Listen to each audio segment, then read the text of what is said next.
కల్కి భగవానుడు తన అనుగ్రహ శక్తిని ప్రపంచంలో ఎలా ప్రసరింపజేస్తున్నాడంటే తన 9 మంది ప్రథమ శిష్యుల ద్వారా.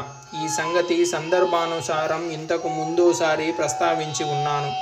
వారు పరమాచార్య శ్రీ శంకర భగవత్పాద, ఫ్రెడి నెల్సన్, ఆచార్య శ్రీ ఆనందగిరి, ఆచార్య శ్రీ సమదర్శిని, ఆచార్య శ్రీ అక్షయమతి, ఆచార్య శ్రీ విమలకీర్తి, ఆచార్య శ్రీ కౌశిక, ఆచార్య శ్రీ మైత్రేయ, ఆచార్య శ్రీ కృష్ణ.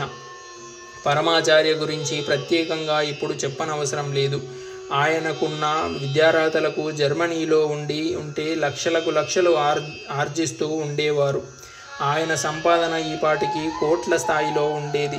అదంతా వదులుకొని ప్రపంచాన్ని పునీతం చేయటమే జీవిత ధ్యేయంగా పెట్టుకొని దానికి అంకితమైపోయారు. ఆయనలోని ప్రతి అణువులోనూ కల్కి ధర్మం వ్యాపించిపోయి ఉంది. ఈ గ్రంథంలోని ప్రతి అక్షరం వెనుక ఆయన నా మీద ప్రసరింపజేసిన ప్రభావం ఉన్నది. ఫ్రెడీ నెల్సన్ ఆయన యూరోప్లోనూ, నార్వేలోనూ, స్వీడన్లోనూ, రష్యాలోనూ కల్కి ధర్మ ప్రచారం చేస్తున్నారు. ఆయన సేవల వల్ల ఆయా దేశాల్లో ఎంతోమంది కల్కిదాసులుగా మారి జీవితాలను ధన్యం చేసుకున్నారు. ఈ 9 మంది ప్రథమ శిష్యులకు ఒక రకమైన ఆధ్యాత్మిక అధికారం ఉన్నది. అయితే ఆ అధికారాన్ని వాళ్ళు ఏ విధంగానూ ఉపయోగించరు. కల్కి భగవాన్ నుండి ఆధ్యాత్మిక అధికారము, అత్యున్నతమైన జీవశక్తి పొంది ఉన్నా ఎలా పడితే అలా ఆ అధికారాన్ని ప్రదర్శించడానికి ఇష్టపడరు. కల్కితో ఐక్యమై ఉన్నందువల్ల వాళ్ళ సంకల్పాలు ఉన్నత స్థాయికి చెంది ఉంటాయి. వాళ్ళ వల్ల ప్రాణశక్తి కల్కిదాసులకు చేరుతూ ఉంటుంది. కల్కి శక్తి వారి ద్వారా భక్తులకు అందుతూ ఉంటుంది.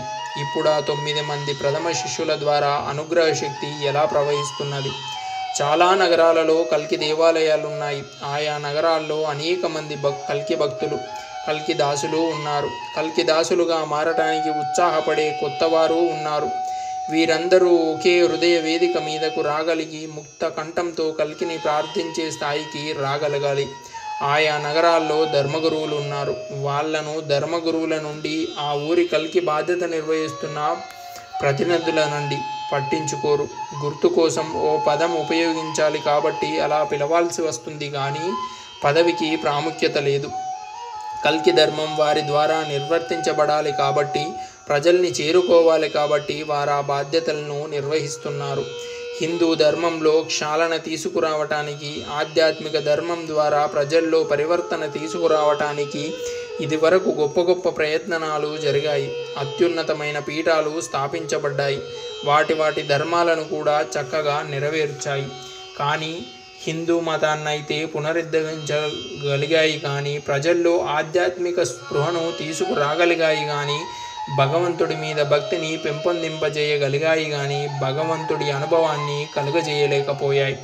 ఎందుకంటే ఆ శక్తి గురువులకే పరిమితమై ఉంది, ప్రజలకు అందుబాటులో లేదు. భగవంతుడు అందరాని పండుగ దూరంగానే ఉండిపోతున్నాడు.